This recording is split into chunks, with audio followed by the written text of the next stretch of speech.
Fastex-ն ապրիլի 30-ից մայիսի 1-ը մասնակցել է Դուբայում կայացած Token 2049-ին, ստանձնելով միջոցառման պլատինե հովանավորի դերը։ Token 2049-ը միավորում է կրիպտո ոլորտի մասնագետների, առաջատար ընկերությունների եւ ներդրողների, ներկայացնելով Web3 վերջին նորարարությունները, պրոդուկտներն ու կարևոր իրադարձությունները։ Այս տարի միջոցառմանը ելույթ են ունեցել համաշխարհային առաջատար դեմքեր, Թրամփ կազմակերպության փոխտնօրեն, ԱՄՆ գործող նախագահ Դոնալդ Թրամփի ավագ որդին Էրիկ Թրամփը։ Fastex-ը ներկայացրել է Web3-ում գործարկված իր ժամանակակից լուծումները, ոլորտում մրցունակ եւ արդեն հայտնի պրոդուկտները, Yo-Wallet կրիպտոպահարուական դրամապանակը եւ Fastex-ի նախընտրելի Bahamut բլոքչեյնը, OSA նորարարական ալգորիթմով։ Միջոցառմանը նախորդող օրը Dubai Mall-ի FT&FT Digital Space-ում Fastex-ը նախաձեռնել էր օրենսդրական կարգավորումները կրիպտոյում թեմայով հանդիպում։ Առաջատար միջազգային կազմակերպությունների իրավաբանական բաժինների ներկայացուցիչներ եւ օրենսդրական կարգավորումներով զբաղվող մասնագետներ ունեցել են քննարկումներ, անդրադարձել կրիպտոակտիվների ոլորտում առկա մարտահրավերներին եւ առաջիկա զարգացումներին։ Կարծում եմ, թվային փոխակերպման համատեքստում շատ կարևոր է չմոռանալ մարդկանց հետ իրական շփման մասին։ Այսօր այստեղ հավաքվել են 2000 մասնակիցներ քննարկելու ոլորտային կարևոր թեմաներ, անդրադառնալու կրիպտոյում առկա օրենսդրական կարգավորումներին, ինչպես նաեւ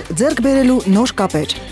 Կարծում եմ մեծ բան եք կորցրել, եթե բաց եք թողել այս միջոցառումը։ FT&FT Digital Space-ը հիանալի վայր է, մեկ հարկի տակ հավաքելու կրիպտո համայնքի ներկայացուցիչներին, քննարկելու մեր սիրելի թեմաները, իրավական կարգավորումներ եւ կրիպտո օրենսդրություն։ Fastex-ն անցկացրել է նաև Future Confidence համաժողովը, որի ընթացքում ներկայացվել են Fastex-ի վերջին նորությունները, Yo-Health առողջ ապրելակերպը խթանող հավելվածը, Yo-Phone-ը, Yo-SIM-ը եւ Yo-Blog-ը։ Հանդիպմանը ներկայացվել է Bahamut Grants ծրագիրը եւ դրա աջակցությամբ վերջերս ստեղծված DeFi հարթակը Percent-ին։ Token 2049-ի ընթացքում Fastex-ը ներկայացրել է մի շարք նորարարական պրոդուկտներ եւ լուծումներ։ Մասնավորապես հայտարարել են Yo-Wallet կրիպտոպահարույական դրամապանակի թողարկման մասին, որը փաստացի Fastex Wallet-ի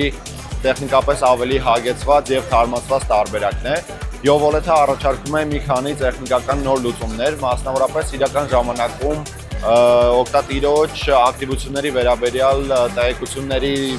արտացոլմամբ, կրիպտոակտիվների, կրիպտոարժույթների, արժեքների վերաբերյալ ծանոթությունների ստացմամբ եւ NFT-ների կառավարման հնարավորություններով։ Token 2049-ի շրջանակում Fastex-ի տաղավար է այցելել Yo-Health բրենդի ամբասադոր, Manchester United ֆուտբոլային ակումբի աշխարհահռչակ նախկին ֆուտբոլիստ Patrice Evran։ Fastex-ի իրավաբանական գծով տնօրեն եւ տնօրենների խորհրդի անդամ Վարդան Խաչատրյանը ելույթ է ունեցել ապակենտրոնացված ֆինանսներ, թույլատրելին եւ անթույլատրելին թեմայով, կիսվելով իրավական կարգավորումներում առկա մարտահրավերներով եւ սահմանափակումներով։ Fastex-ի աջակցությամբ Cointelegraph-ի հետ համատեղ իրականացվել է նաև Longitude միջոցառումը, որը համախմբել էր բլոքչեյն եւ կրիպտո հարթակներից շուրջ 350 այցելուի։ Fastex-ի հաջորդ կանգառը Հյուսիսային Ամերիկան է, որտեղ էկոհամակարգը մասնակցելու է Տորոնտոյում կայանալիք Consensus 2025-ին եւ Լաս Վեգասում կայանալիք Bitcoin 2025-ին։